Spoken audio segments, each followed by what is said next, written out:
Hello folks, Sam from the Giant Tortoise Farm here today with some really concerning news. Uh, Bernie, my giant Galapagos tortoise, a lot of you folks follow him for many, many years.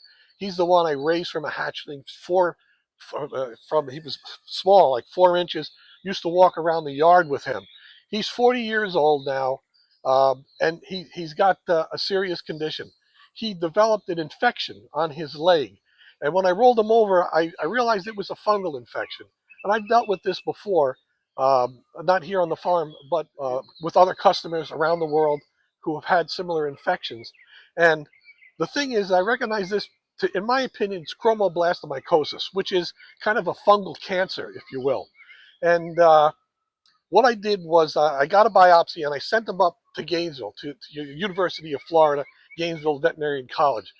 He's there right now, and what they had to do was they actually made an operation. They cut out what I'm calling the primary site, and this metastasizing fungal infection has another site, and they were able to remove about half of that tumor that's in there. What they're going to do is do some testing to determine if it's a granuloma, bacterial, or if it's fungal. And if it's fungal, again, what kind of exactly fungus infection is it.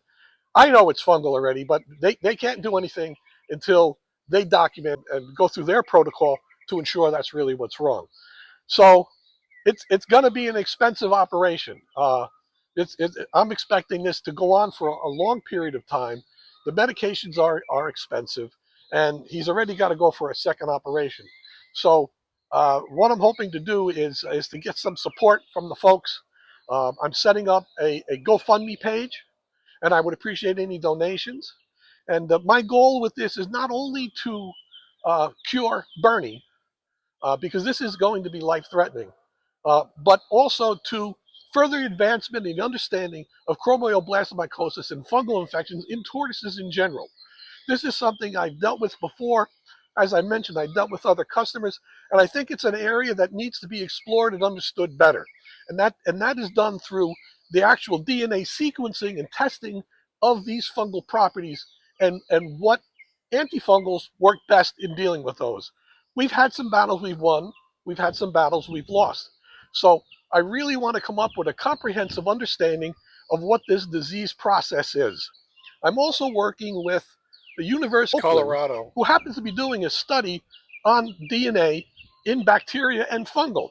So I'm hoping between these two folks, I can get a better understanding of exactly what's going on, what species fungus is it, and how we can best treat that by doing some antifungal testing, sensitivity testing.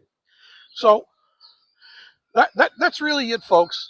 Right now, he's up at Gainesville. I'm expecting to hear today from Gainesville exactly what is going on and if they've determined what that fungus infection is. In the meantime, what I've had to do is I'm creating a special pen for him. Now, this pen, if you can come over, Mario, as you can walk a little closer, is this pen. I'm going to put a tent in this pen, and I'm going to build. You can see the beginning of a big house there in the back. So that's where we're going to put the house. And then what I'm doing, let me just get here in the video. What I'm doing here is I'm going to put down those rubber horse mats. So that entire pen will be filled with rubber horse mats, a tent, and a specially designed house, because the weather here in Florida is going to be such that it's something to deal with the rain and everything. The big problem of dealing with this is not the initial infection and doing the surgical part of it. Now, I'm not expecting too much to happen there.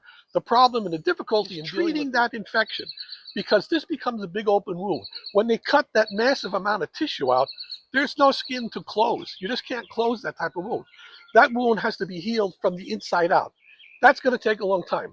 I'm thinking probably 6 months if I'm able to save him. Part of the problem with treating him is, guess what? It's on the bottom. It's the plastron. That means every time I treat this, I have to flip him over. It's not easy to do. So I'm going to keep you updated and let you know what's going on with Bernie and my investigation of how to treat this fungal infection, chromioblastomycosis. That's a wrap from the farm, folks, today. There's going to be a link in the bottom below for my GoFundMe account. I appreciate it. Take care, everybody.